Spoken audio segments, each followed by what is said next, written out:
Na aula passada eu recomendei duas aulas do professor Gustavo Guanabara, onde ele fala da história, né, da linguagem Java e do funcionamento da linguagem Java de uma forma, assim, ele ilustra de uma forma impecável. Por isso que eu recomendei essas duas aulas dele. E aí eu gostaria de só reforçar algumas coisinhas que ele falou lá na aula, que eu considero como crucial aqui para o entendimento da linguagem Java. Eu não vou reforçar muito a história, porque vocês já viram lá, mas o que eu gostaria de frisar, assim, como o mais importante é o porquê que a linguagem Java se destacou tanto na época e ainda se destaca hoje em dia. É esse ponto que eu queria reforçar com vocês. É que é o seguinte, a linguagem C, pessoal, na época, ela se destacou bastante por ser multiplataforma. E aí esse multiplataforma da linguagem C foi bastante polêmico pelo seguinte: as linguagens de antes tinha apenas um compilador, e esse compilador era para uma plataforma apenas, não existia para outra plataforma. Se o programador quisesse programar naquela linguagem, ele já sabia que aquela linguagem ia programar só para uma plataforma, ou Windows, ou Mac, ou Linux. E aí veio a linguagem C dizendo, ó, a gente é multiplataforma, a gente conseguiu quebrar essa limitação. De que forma? Eles construíram um compilador para cada plataforma, ou seja, um compilador para o Windows, um compilador para o Mac,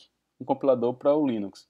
E aí com o Gustavo Guanabara vocês viram lá o que significa compiladores. Em lógica de programação também, quem já pagou já sabe o que é compilador, que é você converter um código-fonte de alto nível, ou seja, mais entendível para o ser humano, mais facilmente entendível, para uma linguagem que o hardware entende, que é uma linguagem mais de baixo nível. A gente chama aquela linguagem que está mais próxima do hardware como linguagem de baixo nível, e aquela linguagem que está mais próxima do ser humano, que fica mais fácil dele entender, linguagem de alto nível.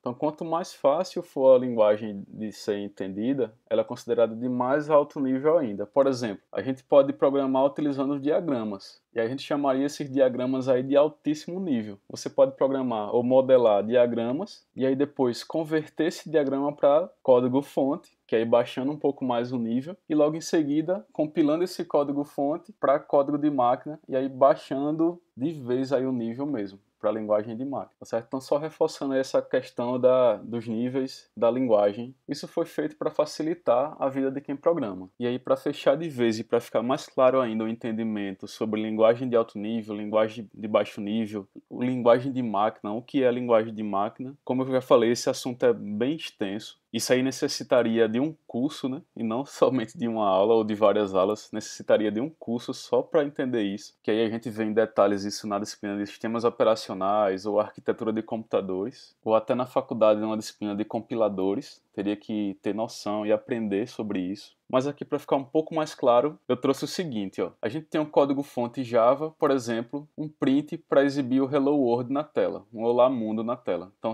em Java, no código-fonte Java de alto nível, ou seja, do nível mais próximo humano, onde seria muito mais rápido e fácil programar, seria apenas essa linha aqui, system.out.println Hello World. Aí veja, a mesma instrução para exibir na tela o Hello World, só que escrito em Assembly. Que Assembly, se você der uma pesquisada aí, você vai ver que é a linguagem de mais baixo nível. Ou seja, é a linguagem que é fácil de um humano programar, entre aspas, você vai ver que não é tão fácil assim, mas das linguagens que está mais próximo da linguagem de máquina, ela é a linguagem mais fácil de se programar. Então veja, ó, a quantidade de linhas só para exibir na tela um Hello World. Isso porque Assembly, cada instrução dessa, cada códigozinho desse, é uma instrução do processador. Então aqui tem toda uma manipulação exata e específica do processador. Mas perceba que essa linguagem aqui, Assembly, ela tem letras, ela tem números, ou seja, ainda é uma instrução bem próxima do ser humano. Então depois que esse código, por exemplo, se você for fazer esse Hello World em Assembly, você vai programar dessa forma aqui, cada instruçãozinha do processador, e depois vai ter que transformar através do montador Assembler.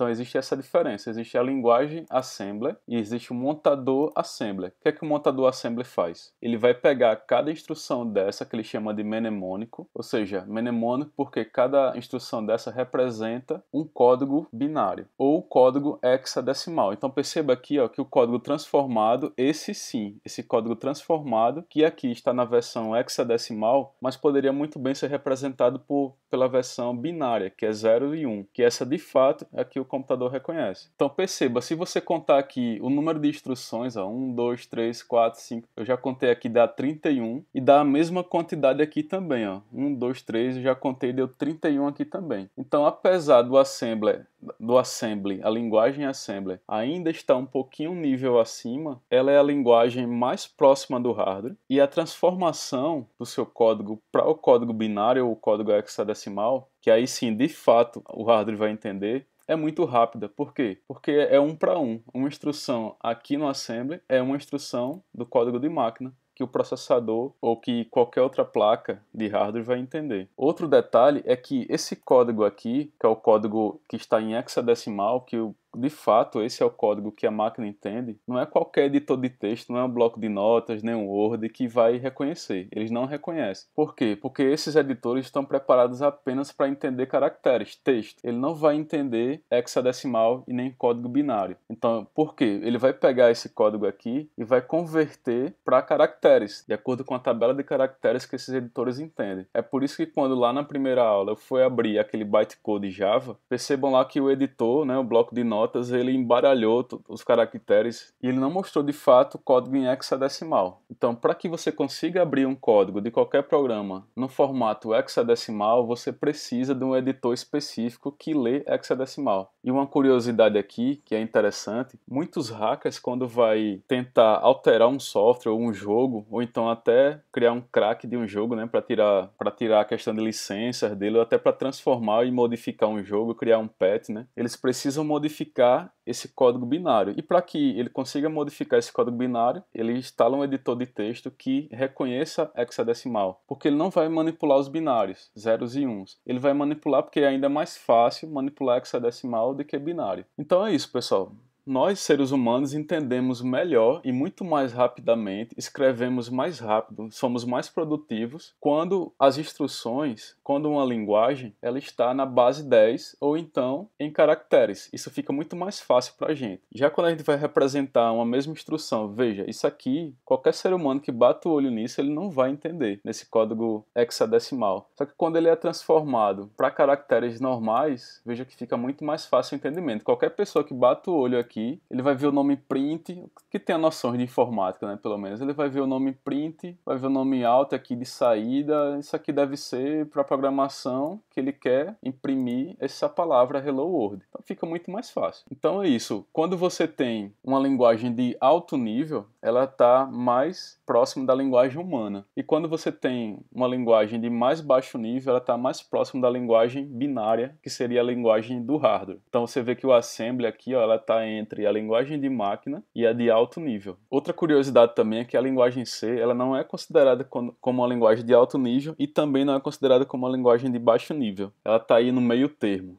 Então é isso aí, eu espero que tenha ficado um pouco mais claro essa questão aí de código de máquina, código de alto nível, mais próximo do ser humano. Realmente é um assunto muito extenso que, para entender plenamente, precisa de um curso só para isso. Então é só para que vocês, com essas informações que eu joguei aqui no ar, você possa ir no Google pesquisar mais a fundo, ou então esperar o professor da disciplina de arquitetura, ou da disciplina de compiladores, ou da disciplina de sistemas operacionais. Então é isso, esse problema, esse gargalo foi solucionado, ou seja, você agora tem uma linguagem, que é a linguagem C, que você tem compiladores diferentes para cada plataforma, e aí você programa direcionado a cada uma, só que como você viu lá com o Gustavo Guanabara, que ele informou que quando você faz um código-fonte e vai compilar no Windows, beleza, o seu código-fonte você está fazendo ele mais voltado para o Windows. Se você quiser o mesmo programa para Mac, você vai ter que fazer pequenos ajustes em algumas funcionalidades do código-fonte para poder depois compilar para uma plataforma Mac. Então veja, não é bem multiplataforma assim. você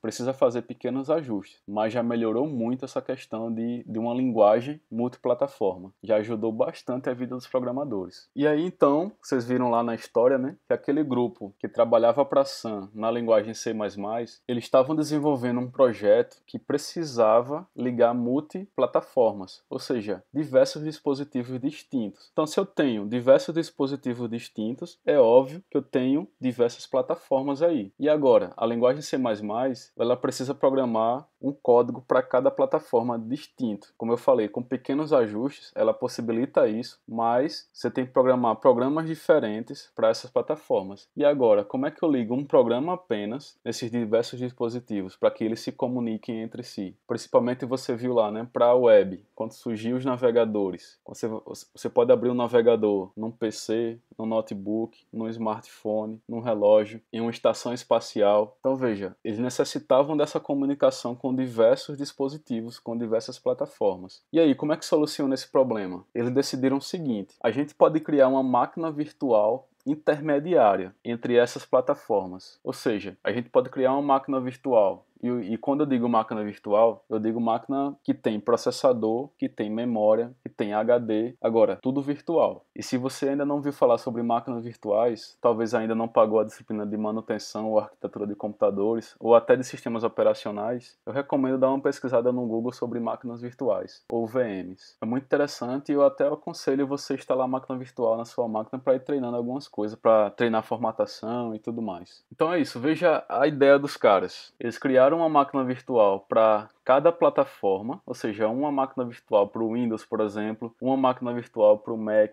uma máquina virtual para o Linux, uma máquina virtual para o Android, e aí vai. Para cada plataforma ele criou uma máquina virtual diferente, que essa máquina virtual fosse possível de traduzir o código para aquela plataforma específica. Então, por exemplo, essa JVM do Windows, ela é capaz de traduzir o código para o Windows. Essa máquina do Mac é capaz de traduzir o código para o Mac, e essa é capaz de traduzir o código para o Linux. Só que aí você pode se perguntar: não, até agora isso é igual à linguagem C, não vi nada de diferente. É diferente sim, veja só. Você tem um código fonte Java e aí você compila ele usando o compilador de qualquer plataforma que você esteja desenvolvendo o seu programa. Esse compilador, ele vai compilar para um código que eles chamam de código intermediário ou bytecode. Esse bytecode, ele só é reconhecido pela máquina virtual e ele é único. Qualquer máquina virtual de qualquer dispositivo vai reconhecer esse bytecode único, ou seja, isso é uma grande vantagem, porque o programador desenvolve apenas um programa sem se preocupar com a plataforma. Por quê? Porque esse programa, quando ele for compilado, ele vai ser reconhecido por qualquer máquina virtual. Então, se eu jogar ele para a máquina virtual do Windows, ela vai compilar novamente uma segunda vez, e aí isso foi polêmico na época,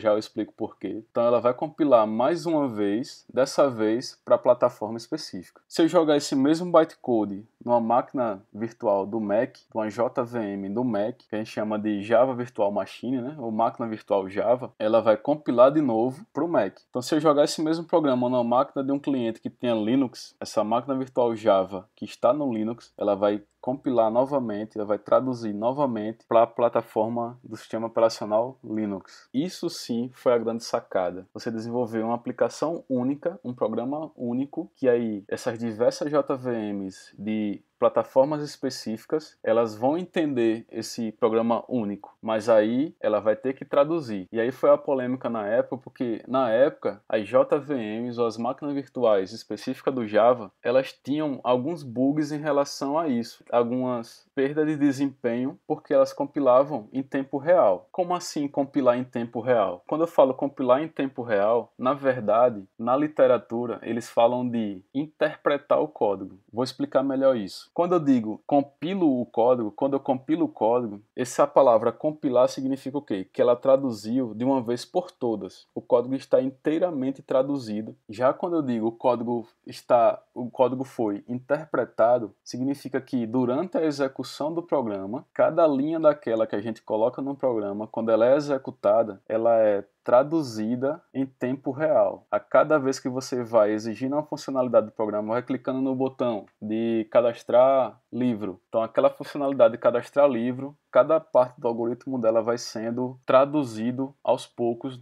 em tempo de execução. Então essa diferença de compilar e interpretar está relacionada a isso. Compilar é quando é traduzido de uma vez por todas. Interpretar é quando é traduzido em tempo de execução, ao vivo, digamos assim, né? À medida que você vai usando aquelas determinadas funcionalidades específicas. Então isso na época gerou um gargalo para a JVM ou uma perda de desempenho, e aí muitos ficavam com o pé atrás na utilização do Java. Só que o tempo passou e atualmente todos esses problemas com a JVM de interpretar o código em tempo real foi melhorado ao extremo. Então hoje não existe mais esse problema. Mas, mesmo assim, a linguagem Java em relação à linguagem C, a linguagem C é bem mais rápida. Então, se você vai desenvolver aplicações que exigem altíssimo desempenho, como um sistema operacional da vida, por exemplo, ele tem que ser desenvolvido em C. Se você vai fazer um programa de edição audiovisual, que existe também um desempenho grande, seria interessante você programar isso na linguagem C. Já programas de cadastros, sistemas até bancários, sites convencionais que não exigem altíssimo desempenho,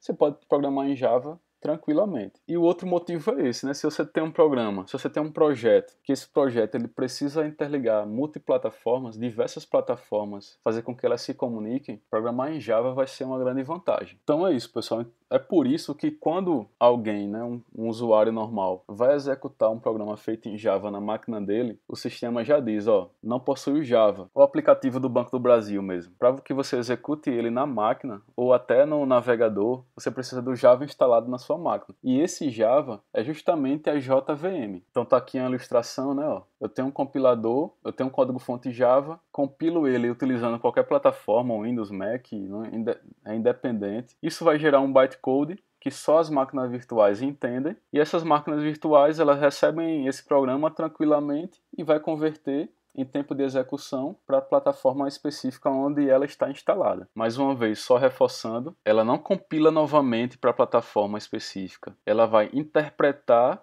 em tempo de execução para a plataforma específica. Isso tem vantagens e desvantagens. A vantagem é que ela não vai traduzir o código por inteiro de uma vez, mas como eu falei, ela vai traduzir o código à medida que o usuário vai utilizando as funcionalidades. E aí, para falar sobre esse interpretador do Java em tempo de execução, né, que ele armazena em um cache funcionalidades que já foram executadas antes para que ele não execute de novo. Então, essas melhorias que a Oracle fez na máquina virtual Java, que aí seria uma aula inteira só sobre isso. Então eu recomendo, se você tiver curiosidade, pesquisar mais sobre o interpretador da máquina virtual Java. O compilador seria o Javac e o interpretador da máquina virtual Java seria outro. E aí, por falar em usuário, existem dois ambientes de instalação do Java. Existe um ambiente JRE e existe um ambiente JDK. O ambiente JRE, que vem de ambiente de execução Java, ele possui a JVM, o verificador, o interpretador e o compilador, e as bibliotecas vêm junto. Então esse ambiente aqui é só para executar programas Java. Já existe outro ambiente, que é o JDK, que é para desenvolvimento, é um kit de desenvolvimento. Ou seja, ele vai trazer junto, quando você for baixar, né, ele vai trazer junto a JRE, que é a máquina virtual, o compilador, o interpretador, as bibliotecas, e além disso, o compilador. E algumas ferramentas de debug, APIs de desenvolvimento e outras bibliotecas específicas de desenvolvimento. Okay? Então, quando a gente baixa JDK, já vem a JRE junto. Se você for no site da Oracle, antigo, você vai encontrar lá uma IDE também, que é o NetBeans. E aí, quando você baixa esse kit, já vem com a IDE, que é o NetBeans, já vem a máquina virtual, que vem na JRE, né? E já vem o compilador e as ferramentas de desenvolvimento. Já vem tudo junto. Ou seja, na prática, se você vai desenvolver nessa máquina, você vai instalar nessa máquina o JDK. Já se nessa máquina você vai apenas executar um programa, é a JRE. É justamente a JRE que eu falei, né, que alguns usuários de Internet Banking do Banco do Brasil e utilitários de algum programa em Java simples, ele vai ter que instalar só a JRE. E aí, para finalizar essas terminologias e esses conceitos do ambiente Java, é importante saber que para desenvolver, o Java ele possui 3 ambientes diferentes. A Oracle ou a Sun lá atrás, né, ela separou muito bem as ferramentas, as funcionalidades, as bibliotecas em ambientes diferentes, a saber, 3 ambientes: o ambiente SE, o ambiente EE e o ambiente ME. O ambiente SE vem de edição padrão do Java, o ambiente EE, uma edição empresarial, e uma edição micro, para dispositivos micro, relógio, cartões. Então, na prática, funciona da seguinte forma: se você vai desenvolver aplicações com janelas, ou seja, que não seja para web, que a gente chama de aplicações desktop, que não seria nem para web e nem para dispositivos móveis ou micro, você baixa lá no site da Oracle, né, o ambiente SE. Então, se você vê lá nos downloads Java SE e aí lá você vê o JDK, pronto, aquele ambiente que você baixar, ele vai ter bibliotecas e ferramentas voltadas para esse ambiente de janelas, esse ambiente padrão de bibliotecas básicas. Porque entende-se o seguinte: se você vai desenvolver só aplicações desktop, para que você ter todo um ambiente de funcionalidades robustas ocupando espaço no seu projeto? É desnecessário. Por isso que eles decidiram dividir. Já se você vai desenvolver uma aplicação empresarial, uma aplicação robusta que envolve servidores, servidores de aplicação, uma interface web, que geralmente tem que ser uma interface web, né, interligando vários dispositivos de rede, tratando com vários clientes ao redor do mundo, essa aplicação vai envolver vários usuários ao redor do mundo. Existe toda uma funcionalidade específica voltada para esse tipo de aplicação. Você vai ter toda uma especificação do Java, né, com ferramentas, servidores de aplicação, todo voltado para esse tipo de recurso. Já se você vai desenvolver para dispositivos móveis, aí é todo um ambiente diferente, né? Voltados para dispositivos móveis. A interface é diferente, você não necessariamente precisa de um servidor ou precisa de um servidor, e aí existe todo um ambiente propício com ferramentas, com APIs, ou seja, bibliotecas voltadas para esse tipo de ambiente. Então veja, se eu vou programar mais uma vez, né, para desktop, para que eu vou ter funcionalidades de dispositivos móveis nesse desktop ou de dispositivos micro? É desnecessário, concorda comigo? Por isso que eu achei muito massa, muito interessante a Oracle ou a Sun lá atrás ter separado muito bem esses ambientes. Agora, se você tem um ambiente enterprise na sua máquina, você consegue desenvolver para aplicativo desktop, você consegue tranquilamente, então não tem problema. O Eclipse mesmo, quando eu baixei na minha máquina, eu baixei a versão Enterprise, porque em algum momento eu vou desenvolver, vou fazer cursos voltados para um ambiente Enterprise, aí eu já baixei logo o Enterprise. Você vai ver lá, quando eu for apresentar daqui a pouco para vocês, vocês vão perceber que o Eclipse já vai aparecer para mim várias funcionalidades a mais do que o ambiente do Eclipse SE vai ter. Então tá certo? Esses ambientes SE e ME não tá ligado à IDE, mas a IDE é que está se adequando a esses ambientes. Então eu espero ter reforçado aí o que o professor Gustavo Guanabara falou para vocês de todo o funcionamento do Java. Eu reforcei só as partes essenciais, que mais é importante para o entendimento de vocês da linguagem.